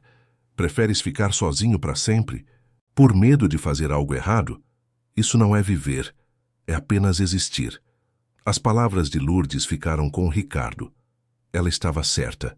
Ele não podia deixar que o medo do passado destruísse uma oportunidade de futuro. Naquela noite, ele levou Marta para jantar novamente. Não no restaurante chique desta vez, mas num lugar simples que ela mencionara gostar. Uma pizzaria no bairro de Alfama, perto do apartamento dela. Marta ficou tocada com o gesto. "Não precisas de impressionar o tempo todo, sabes?" ela disse enquanto comiam. "Eu gosto de ti como és. Eu sei, mas quero conhecer-te melhor. Quero conhecer o teu mundo também, nem só mostrar-te o meu." Eles conversaram sobre tudo. Marta falou sobre a sua família, sobre como sentia falta de casa às vezes, de ouvir a voz da mãe, do abraço do pai. Ricardo falou sobre a pressão de herdar um império jovem demais, sobre como perdeu a adolescência para salas de reunião e balanços financeiros. "Arrependes-te?" Marta perguntou. "De teres assumido tudo tão cedo?" "Às vezes, mas também sei que não tinha escolha. O meu pai confiou em mim, não podia desiludir." "Tu nunca desiludes. Ninguém, Ricardo. Só a ti mesmo." A observação era profunda demais para aquela noite leve. Ricardo ficou em silêncio, a processar. Marta tinha este dom de ver através dele de uma forma que ninguém mais conseguia. Quando a levou para casa, ele beijou-a à porta do prédio. Um beijo longo, profundo, que dizia mais do que palavras poderiam. Quando se separaram, ambos estavam sem fôlego. "Marta", ele disse a segurar o rosto dela, "preciso de te dizer uma coisa. Estou a apaixonar-me por ti, profundamente. E isso assusta-me porque não sei se sou bom o suficiente para ti, mas quero tentar. Quero ser melhor, por ti, por nós." Marta sentiu o coração a explodir de emoção. "Não precisas de ser melhor, só precisas de ser tu." E eu também estou a apaixonar-me por ti. Talvez já esteja completamente apaixonada. Eles beijaram-se novamente e desta vez havia uma promessa no beijo. Uma promessa de que estavam juntos nisto. Não importava o que viesse, mas o que eles nem sabiam era que Sofia lhe desistira. A advertência formal só alimentara a sua raiva. Ela perdera a batalha pública, mas não estava disposta a perder a guerra e tinha um plano final. Um plano que, se funcionasse, destruiria nem apenas a relação de Ricardo e Marta, mas também a reputação de ambos. Ela conseguira acesso aos e-mails internos de Ricardo através de um contacto no departamento de TI. Tecnicamente era ilegal, mas ela estava para além de se importar com legalidades, e o que ela encontrou foi ouro. E-mails trocados entre Ricardo e Marta durante o horário de trabalho. Nada explicitamente sexual, mas carinhosos o suficiente para levantar questões. Se contextualizados da forma certa, poderiam parecer evidência de uma relação inadequada a começar enquanto Marta ainda era funcionária comum, antes da promoção. Sofia compilou os e-mails num dossiê e enviou anonimamente para um jornalista de um site de notícias de negócios conhecido por publicar escândalos corporativos. No e-mail anônimo, ela alegava nepotismo e favorecimento sexual numa grande empresa de Lisboa. O jornalista, sempre atrás de uma boa história, começou a investigar. Entrou em contato com a empresa a pedir comentários. E foi assim que Ricardo soube que a tempestade estava longe de terminar. A notícia chegou numa manhã de quarta-feira. Ricardo recebeu uma chamada do departamento de comunicação a avisar que um jornalista estava a fazer perguntas comprometedoras. Ele imediatamente convocou uma reunião de crise com os advogados e a equipa de relações públicas. Marta só soube horas depois, quando Ricardo a chamou ao seu escritório. Ela percebeu imediatamente que algo estava errado. Ele parecia tenso, cansado. "O que aconteceu, né?" ela perguntou. "Alguém divulgou os nossos e-mails, os pessoais, para a imprensa. Estão a preparar uma matéria sobre nós." Marta sentiu o chão a fugir-lhe sob os pés. "Como? Quem faria isso?" "Tenho uma boa ideia de quem foi. Mas isso não importa agora. O que importa é como vamos lidar com isto." "O que disseram os advogados?" "Que temos duas opções. Podemos negar tudo, dizer que os e-mails foram tirados de contexto, que somos apenas colegas profissionais. Ou podemos assumir a relação publicamente e lidar com as consequências." Marta sentou-se, sentindo as pernas bambas. "E qual achas que devemos fazer?" Ricardo caminhou até a janela, a olhar para a cidade lá embaixo. "Depende de ti. Se negarmos, a tua reputação fica mais protegida. Não serás vista como a mulher que se envolveu com o chefe. Mas significa que teremos de esconder a nossa relação indefinidamente, talvez até terminar publicamente. E se assumirmos? Então vais enfrentar julgamento. As pessoas vão dizer coisas horríveis. A tua vida vai virar notícia, mas seremos honestos e poderemos viver abertamente." Marta ficou em silêncio, a pensar. Era uma escolha impossível. Proteger-se ou proteger a relação. Segurança ou verdade. Finalmente ela levantou-se e foi até Ricardo. Olhou nos olhos dele e disse: "Eu escolho-te a ti. Escolho-nos a nós. Escolho a verdade. Não importa o que as pessoas digam." Ricardo puxou-a para um abraço apertado. "Tens a certeza? Porque não há volta a dar depois de assumirmos." "Tenho a certeza. Estou cansada de esconder, cansada de ter vergonha de algo que é bom e verdadeiro. Então vamos fazer isto. Juntos." Eles prepararam um comunicado oficial. Confirmavam que tinham uma relação, que começara após a promoção de Marta e que nem violava nenhuma política da empresa, já que Ricardo já não era seu superior direto após ela ter sido transferida para projetos especiais. Esclareciam que a revisão externa confirmara o mérito da promoção e pediam privacidade. O comunicado foi divulgado antes que a matéria jornalística saísse, tirando o elemento de escândalo. Mesmo assim, virou notícia. CEO milionário e jovem. Funcionária. A história praticamente vendia-se sozinha. Marta acordou no dia seguinte com dezenas de mensagens. jornalistas a querer entrevistas, amigos curiosos. Até a sua mãe, preocupada, ligou do Alentejo a perguntar se estava tudo bem. Está tudo bem, mãe, Marta garantiu. Eu estou bem, feliz até. E esse homem, ele é bom para ti? É, mãe. Ele é muito bom para mim. Então isso é o que importa. O resto é barulho. As palavras simples da mãe reconfortaram-na. Ela tinha razão, o resto era barulho. Nos dias seguintes houve comentários online. Alguns positivos, outros nem tanto. Mas a maioria das pessoas eventualmente perdeu o interesse. Havia escândalos maiores, dramas mais interessantes. E no escritório, depois do choque inicial, as coisas começaram a normalizar-se. Sim, havia olhares. Sim, havia comentários. Mas Marta tinha os seus aliados agora. Luiz, Clara e outros que respeitavam o seu trabalho. Sofia, percebendo que o seu plano falhara, finalmente desistiu. Ela pediu transferência para outra filial da empresa noutra cidade. Ricardo aprovou prontamente. Era melhor para todos. Diana e Paula, sem a sua líder, perderam o interesse em perseguir Marta. Eventualmente, começaram a tratá-la com respeito profissional, se não amizade. E Marta, pela primeira vez desde que chegara a Lisboa, sentiu que pertencia. Não apenas ao escritório, mas à sua própria vida. Tinha um trabalho que amava, amigos que a apoiavam e um homem que a fazia sentir-se valorizada. Ricardo também estava mudado. Mais presente, mais aberto, mais disposto a mostrar vulnerabilidade. A relação com Marta estava a fazer dele uma versão melhor de si mesmo. E ele sabia disso. Agradecia por isso todos os dias. Capítulo 9. 3 meses passaram desde que Ricardo e Marta assumiram publicamente a relação.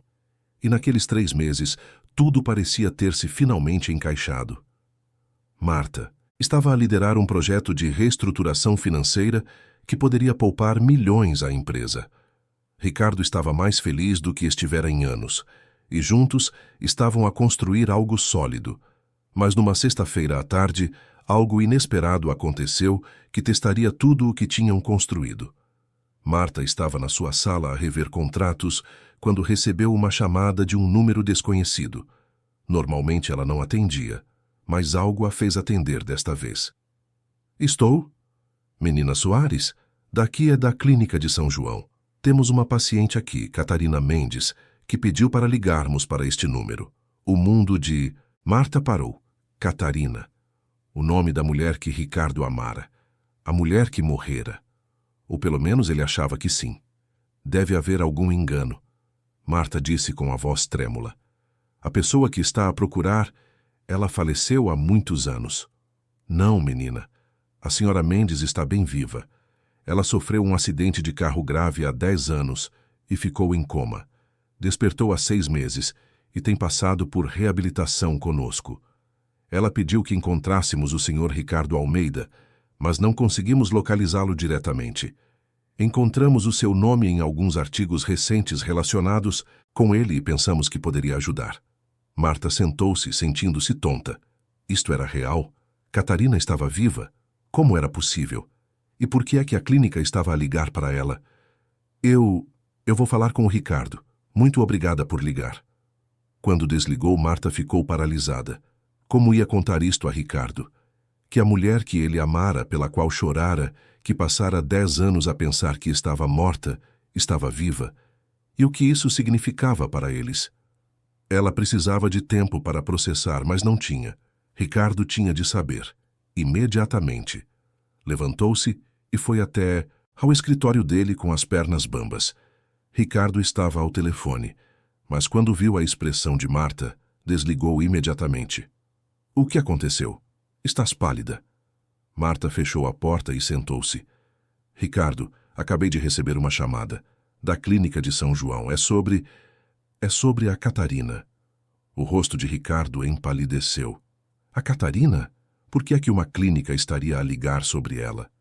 Porque ela nem está morta, Ricardo. Ela está viva. Esteve em coma por 10 anos e acordou há 6 meses. Ricardo ficou completamente imóvel. Quando falou, a sua voz era irreconhecível. Isso não é possível. Eu estive no funeral. Eu vi... Viste o quê, Ricardo? Viste o corpo dela? Ele ficou em silêncio e Marta viu a resposta nos olhos dele. Não. Ele não vira. O caixão estava fechado. Tinham dito que era melhor assim, que o acidente fora muito grave. E ele, devastado demais para questionar, acreditara. Como é que isto é possível? Ele murmurou. Como é que a família dela me mentiu? Marta não tinha respostas. Só tinha perguntas próprias. Perguntas que a apavoravam. Ricardo, o que é que isto significa para nós? Ele olhou para ela como se tivesse esquecido que ela estava ali. Não sei.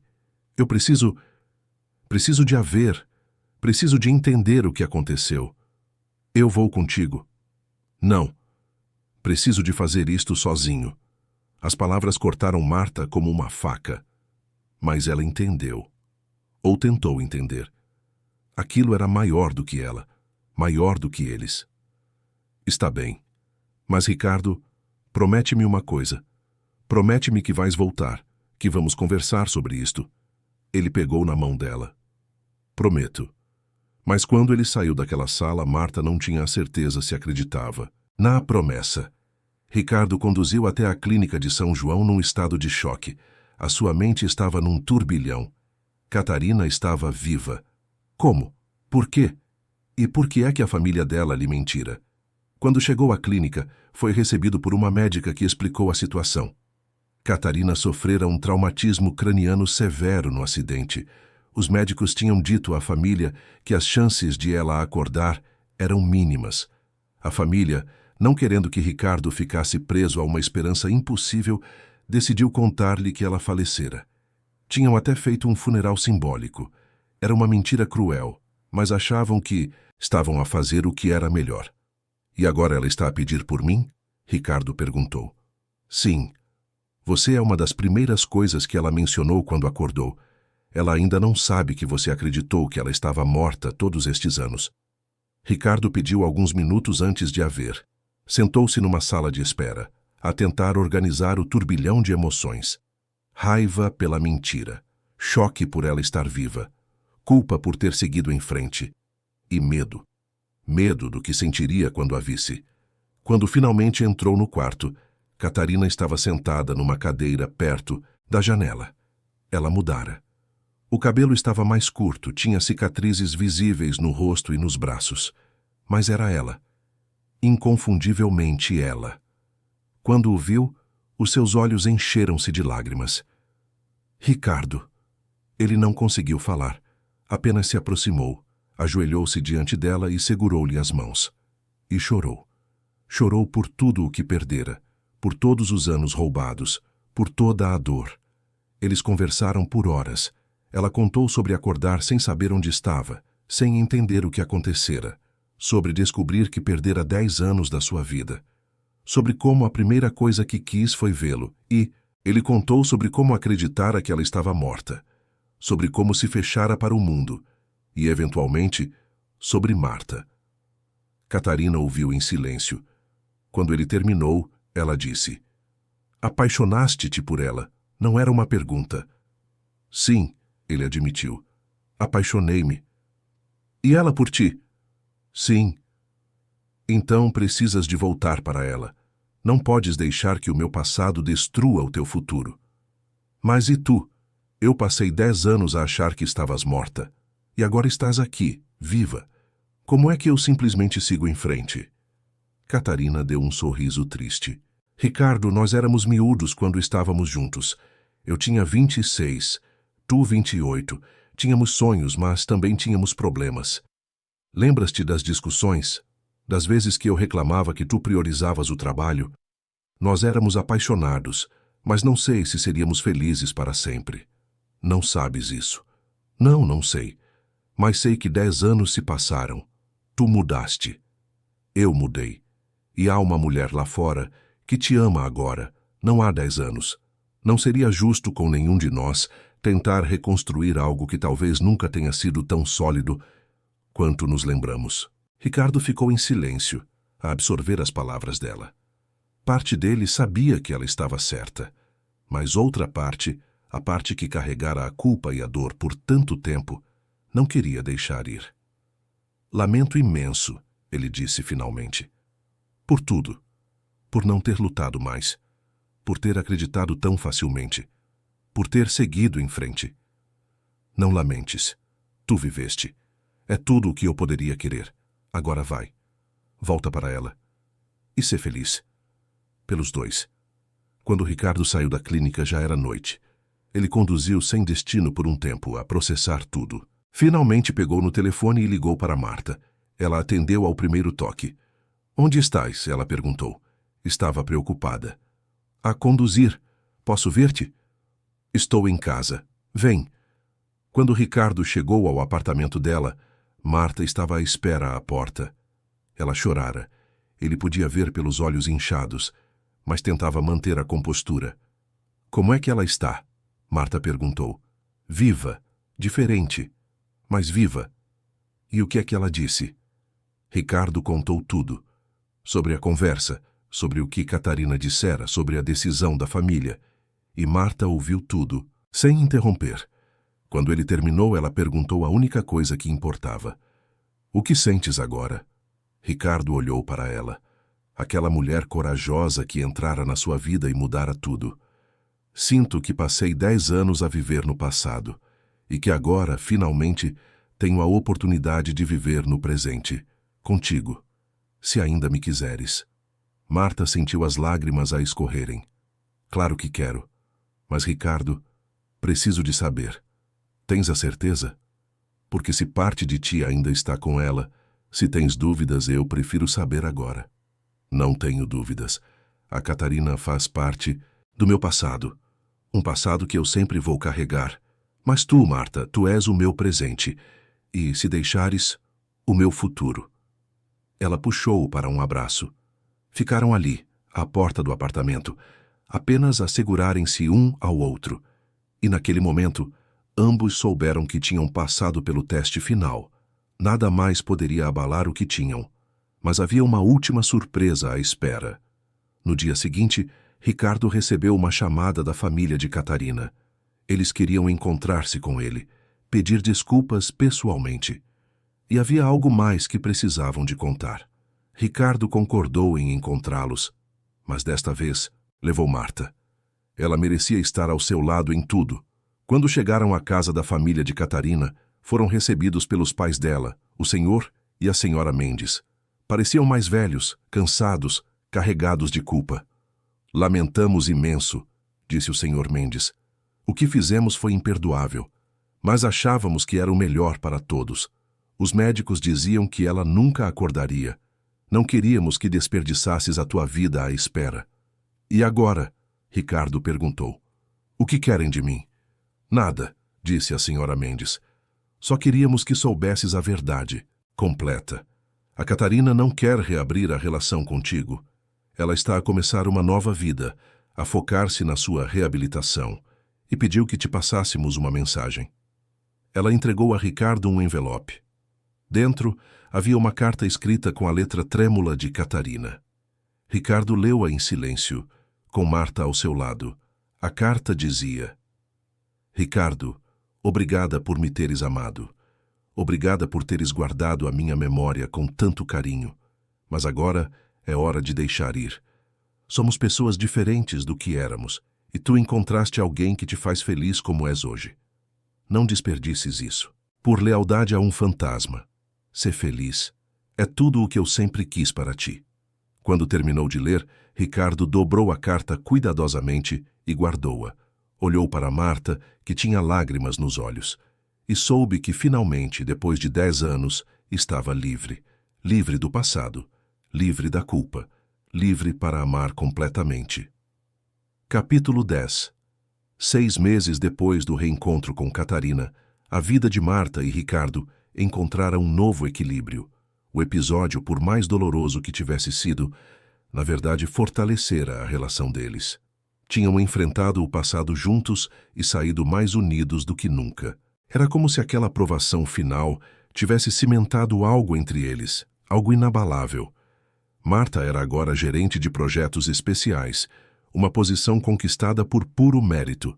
O seu trabalho de reestruturação financeira poupara 15 milhões de euros à empresa no primeiro ano. Os números eram incontestáveis. Os resultados irrefutáveis. Ricardo já não tinha dúvidas de que ela pertencia àquela posição, e mais ninguém na empresa também tinha.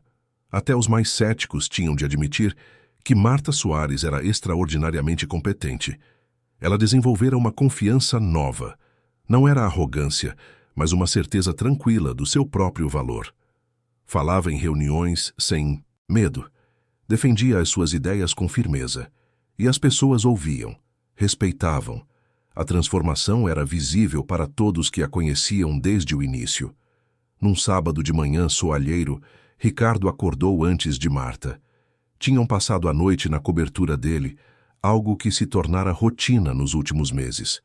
Ele observou-a a dormir, os cabelos castanhos espalhados na almofada branca, a expressão serena, os lábios entreabertos. A sua mão esquerda descansava perto do rosto, e Ricardo imaginou como ficaria com um anel ali. E soube que era hora. Era mais do que hora. Levantou-se cuidadosamente para não a acordar e foi até ao cofre escondido no closet. Digitou a combinação com dedos que tremiam levemente de antecipação. De lá, retirou uma caixinha de veludo azul escuro que estava guardada há semanas. Abriu devagar, admirando o anel de diamante que pertencera à sua avó paterna. Era uma joia antiga, clássica, com um diamante central rodeado por pequenas safiras. Fora buscá-lo ao Alentejo semanas antes, num fim de semana que Marta pensou que ele estava em reuniões de negócios. Fora difícil mentir-lhe, mas a surpresa valia a pena. Quando voltou ao quarto, ela estava a acordar. Com os olhos ainda sonolentos, ela sorriu ao vê-lo. "Bom dia", murmurou a espreguiçar-se como um gato. "Bom dia, meu amor. Dormiste bem?" "Muito bem. Durmo sempre bem quando estou aqui contigo. Que horas são?" "Quase 9. Tenho uma surpresa para ti hoje." Marta sentou-se na cama, curiosa, a puxar o lençol para se cobrir. "Que tipo de surpresa? Sabes que eu não gosto muito de surpresas." "Desta vais gostar. Prometo. Veste algo confortável. Vamos sair." "Para onde?" "Se eu contar, já nem é surpresa", disse ele com um sorriso travesso que ela raramente via, mas que amava. Uma hora depois estavam a conduzir para fora da cidade. O trânsito de sábado era mais leve e logo deixaram o cinzento de Lisboa para trás, seguindo em direção às montanhas. Marta tentou adivinhar para onde iam, fazendo perguntas que Ricardo desviava com habilidade. Quando finalmente a estrada começou a subir a serra, ela começou a suspeitar. E quando chegaram, reconheceu o lugar imediatamente. Era a quinta na Serra de Sintra, o lugar onde tinham partilhado o seu primeiro beijo. Onde tudo começara de verdade, onde ela se permitira confiar nele pela primeira vez. "O que estamos a fazer aqui?" ela perguntou, mas já sentia borboletas no estômago. O coração batia mais rápido. "Vais ver. Vem." Eles entraram na casa. Estava completamente diferente. Havia velas aromáticas acesas por toda a parte, criando uma luz dourada e suave. Pétalas de rosas vermelhas estavam espalhadas pelo chão de madeira, formando um caminho que levava até a sala principal. Música instrumental tocava baixinho, uma melodia que Marta reconheceu como a que tinham dançado juntos numa noite especial. Ela levou a mão ao peito, sentindo os olhos a encherem-se de lágrimas. "Ricardo, o que é tudo isto? Quando tiveste tempo de preparar?" Ele pegou nas mãos dela, entrelaçando os dedos. "Tive ajuda, mas isso não importa. O que importa é o que quero dizer-te. Marta Soares, desde o dia em que te vi naquele refeitório, a gritar desesperadamente, a pedir para ser vista, algo dentro de mim acordou. Vi uma mulher corajosa disfarçada de tímida. Vi autenticidade num mundo de falsidades. Vi verdade onde outros só viam fragilidade. E apaixonei-me. As lágrimas já escorriam pelo rosto dela, mas eram lágrimas boas, felizes. Ensinaste-me que ainda posso sentir, que ainda posso amar, que ainda posso ser vulnerável sem me quebrar. Deste-me não só um presente, mas um futuro que eu desistira de acreditar que existia. E quero passar esse futuro ao teu lado. Quero acordar todos os dias a ver o teu rosto. Quero envelhecer contigo. Quero construir uma família, uma vida, Tudo. Ele ajoelhou-se então a tirar a caixinha do bolso. A luz das velas refletia no veludo azul. Marta levou as mãos à boca, a tremer. Marta Soares, aceitas casar comigo? Aceitas ser minha esposa, minha parceira, minha melhor amiga para o resto da vida? Ela nem precisou de pensar. A resposta estava no seu coração desde sempre. Sim, sim, sim, 1000 vezes sim, aceito, Ricardo. Ricardo deslizou o anel no dedo dela com mãos que tremiam de emoção. Ficava perfeito, como se tivesse sido feito para ela. Ele levantou-se e puxou-a para um beijo que continha todas as promessas do mundo. Um beijo que selava um compromisso. Um beijo que dizia sem palavras tudo o que sentiam. Quando se separaram, ambos riam e choravam ao mesmo tempo, numa mistura caótica e linda de emoções. É da tua avó, não é? Marta perguntou a olhar para o anel através das lágrimas. Eu vi nas fotografias antigas. É. Ela deixou-o para mim com uma carta a dizer que o deveria dar à mulher que fizesse o meu coração voltar a bater. E tu fizeste isso, Marta. Fizeste o meu coração voltar a bater. Tem mais, ele disse então, com um sorriso misterioso. Mais? Como pode haver mais? Isto já é perfeito demais. Ele guiou-a até ao terraço nos fundos da casa. E lá, Marta viu e o seu coração quase parou. Os seus pais. O senhor José e a dona Maria, em pé no terraço com sorrisos enormes, tinham vindo do Alentejo para estar ali naquele momento sagrado. A mãe dela chorava copiosamente de emoção. O pai tinha um sorriso orgulhoso no rosto enrugado. Mãe! Pai! Marta correu para eles, abraçando-os com força, como se fosse uma criança de novo. Como é que vocês estão aqui? Eu não sabia. Quando chegaram? O Ricardo foi buscar-nos na semana passada. A mãe explicou a acariciar o rosto da filha. Disse que tinha um pedido muito importante para fazer. Pediu a nossa bênção para casar contigo. E pediu que estivéssemos aqui para este momento. E como poderíamos negar? O pai acrescentou com aquela voz grave que Marta amava. A ver como este rapaz te olha, como te ama, como te respeita. Ele lembrou-me de como eu olhava para a tua mãe quando éramos jovens. O pai de Marta então aproximou-se de Ricardo e estendeu-lhe a mão. Mas em vez de um aperto de mãos, puxou-o para um abraço apertado. Cuida bem da minha menina. Ela é o que temos de mais precioso. Com a minha vida, senhor José. Prometo que vou honrar essa confiança todos os dias. Eles passaram o dia ali, os 4. A conversar na varanda, a rir de histórias antigas, a planear o futuro. Os pais de Marta contaram histórias da infância dela que a constrangeram de forma adorável. Como ela fora tímida desde pequenina, sempre escondida atrás das pernas da mãe. Como chorara no primeiro dia de aulas. Como levara anos para fazer amigos, mas também como fora estudiosa, dedicada, responsável desde cedo. Ricardo falou sobre os seus planos para o futuro, não só os profissionais, mas principalmente os pessoais. Queria construir uma família. Queria ter filhos que pudessem brincar naquela quinta na Serra de Sintra. Queria ensinar-lhes os valores que o seu pai lhe ensinara. Queria dar-lhes o amor que às vezes sentiu que perdera ao crescer rápido demais. Queria tudo o que achara que nunca teria, todas as coisas simples que o dinheiro não podia comprar. Dona Maria preparou o almoço, insistindo que cozinharia mesmo estando de férias. Fez os pratos alentejanos que Marta amava e de que sentia saudades. Migas, carne de porco à alentejana, a sorda.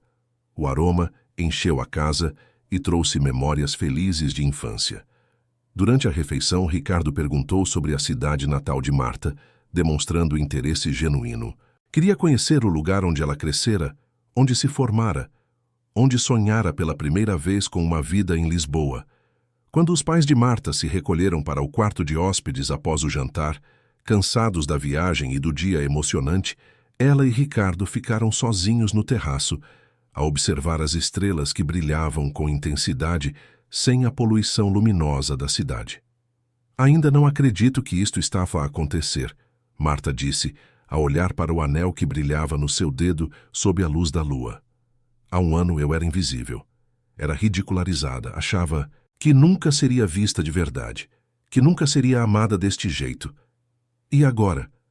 Agora sinto-me vista, valorizada, amada de uma forma que nem sabia que era possível.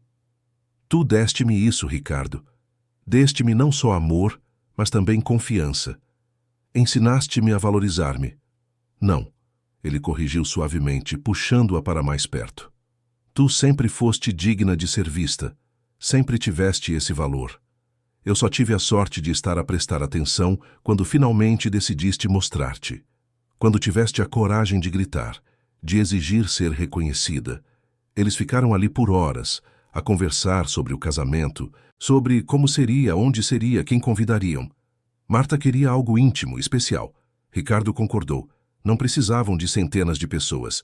Precisavam apenas das pessoas que realmente importavam. Eles casaram-se 3 meses depois numa cerimônia íntima e emocionante na mesma Quinta da Serra.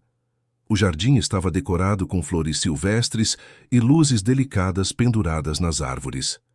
Apenas família próxima e amigos verdadeiros foram convidados. Luís Mendes foi padrinho, orgulhoso de estar ali ao lado do homem que aprendera a respeitar. Clara foi dama de honor, radiante por ver a amiga tão feliz. Até Lourdes estava lá, a chorar copiosamente durante a cerimônia como se fosse a mãe do noivo, emocionada por ver o homem de quem cuidara por tantos anos finalmente encontrar a felicidade. Marta entrou ao som de um violino, guiada pelo pai que tinha lágrimas nos olhos. O seu vestido era simples, mas elegante, de renda branca, com uma cauda discreta. Quando Ricardo a viu, teve de lutar para conter a emoção. Ela estava absolutamente linda. Os votos foram pessoais, escritos por eles mesmos. Marta prometeu ser sua parceira em tudo, nos dias bons e nos difíceis. Prometeu continuar a desafiá-lo a ser melhor, a sentir mais, a viver plenamente. Ricardo prometeu honrar a sua confiança, proteger o seu coração e amá-la com a mesma intensidade pelo resto das suas vidas. A notícia do casamento chegou ao escritório na segunda-feira seguinte. E, para a surpresa de Marta, a reação foi maioritariamente positiva. As pessoas tinham visto como ela trabalhava arduamente, como provara o seu valor repetidamente ao longo dos meses, e viam também como Ricardo mudara. Estava mais presente nas reuniões, mais humano nas suas interações, mais feliz de uma forma que irradiava. Sofia, que ainda trabalhava na filial do Porto, ouviu a notícia através de colegas e sentiu uma pontada de algo que não era bem inveja. Era mais como arrependimento profundo. Arrependimento por ter desperdiçado tanto tempo e energia a tentar destruir algo que era genuíno e bom. Ela nunca se desculpou formalmente, mas também nunca mais causou problemas. Eventualmente, encontrou o seu próprio caminho e aprendeu com os erros. Diana e Paula, que tinham permanecido na empresa, eventualmente aprenderam a respeitar Marta. Nunca se tornaram amigas próximas, mas a hostilidade deu lugar a uma coexistência profissional civilizada e até cordial. Às vezes, cumprimentavam Marta nos corredores com sinceridade. E Catarina? Ela seguiu com a sua reabilitação determinada e corajosa. 1 ano depois de despertar, estava a viver de forma completamente independente, num apartamento adaptado em Lisboa. Ocasionalmente, trocava mensagens com Ricardo, atualizações amigáveis sobre as suas vidas, sem mágoa ou ressentimento. Começara a namorar Pedro, um fisioterapeuta dedicado da clínica, que a ajudara na recuperação. E quando soube do casamento de Ricardo e Marta, mandou um lindo ramo de flores brancas, com um cartão que dizia simplesmente: "Sejam felizes. Vocês merecem todo o amor do mundo." 2 anos depois do casamento, numa madrugada de março, Marta deu à luz uma menina saudável de 3,5 kg. Foi um parto longo, mas sem complicações. Quando a enfermeira colocou o bebê nos braços de Ricardo pela primeira vez, ele chorou sem pudor. Chamaram-na de Catarina Maria, uma homenagem ao passado que permitira o futuro e à avó que a recebera com tanto amor. "Estás bem?" Marta perguntou da cama, exausta, mas radiante. "Estou perfeito. Ela é perfeita. Tu és perfeita. Tudo isto é mais do que eu merecia." Quando Ricardo segurou a filha, a olhar para aqueles olhinhos que mal conseguiam abrir, chorou novamente. Chorou por tudo o que perdera ao longo dos anos, mas principalmente por tudo o que ganhara, por esta segunda oportunidade, por esta família, por este amor. Marta, ao observar o marido com a filha recém-nascida, sentiu uma paz profunda a preencher cada espaço vazio que um dia existira no seu coração. Percorrera um longo caminho desde aquela jovem tímida de 26 anos que escondia a sua luz por medo de julgamento. Aprendera que vulnerabilidade não era fraqueza, mas a maior das forças. Que gritar quando era necessário não era perder o controlo, mas encontrar a voz que sempre estivera ali. Que amor verdadeiro não julga o passado, mas constrói o futuro tijolo por tijolo.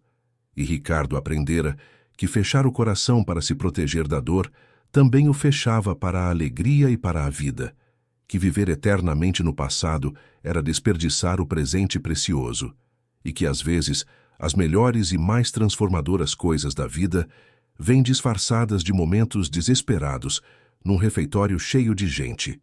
Numa tarde soalheira de domingo, 3 anos depois do nascimento de Catarina, eles estavam de volta à quinta na serra.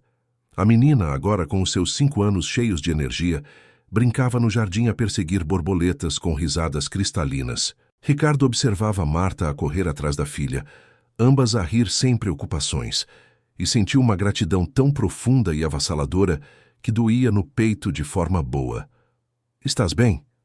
Marta perguntou quando veio sentar-se ao lado dele no banco de madeira, Catarina finalmente a dormir no seu colo após tanto brincar. "Estou perfeito, completamente perfeito." Estava só a pensar em como aquele grito desesperado num refeitório mudou absolutamente tudo na minha vida. Marta riu-se, o som melodioso a ecoar pelo jardim. "Não foi exatamente o meu momento mais elegante, admito. Foi o teu momento mais verdadeiro, mais corajoso, mais tu. E foi exatamente o que me fez ver-te, realmente ver-te por quem és." Ela encostou a cabeça no ombro dele, sentindo o calor reconfortante. "Às vezes ainda não acredito que isto é real. Que eu te tenho a ti, a nossa filha linda, esta vida maravilhosa. Parece um sonho.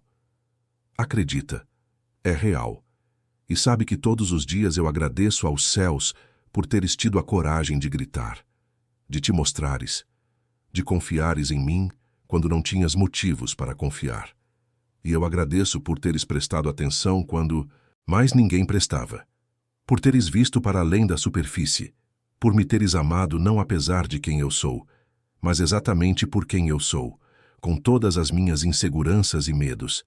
Eles ficaram ali, os 3, enquanto o sol se punha sobre as montanhas, a pintar o céu de laranja e rosa. Uma família construída sobre verdade, sobre coragem, sobre amor que vence todos os obstáculos. Uma família que provava que às vezes, e talvez sempre, os finais mais bonitos e inesperados vêm dos começos mais improváveis e dolorosos. E naquela quinta na serra, onde tudo começara timidamente, onde promessas tinham sido feitas e religiosamente cumpridas, onde um primeiro beijo selara um destino, Marta e Ricardo sabiam com absoluta certeza que tinham encontrado algo extraordinariamente raro neste mundo. Tinham encontrado um ao outro contra todas as probabilidades. E no processo de se encontrarem, tinham encontrado também a si mesmos, as suas melhores versões. Fim da história.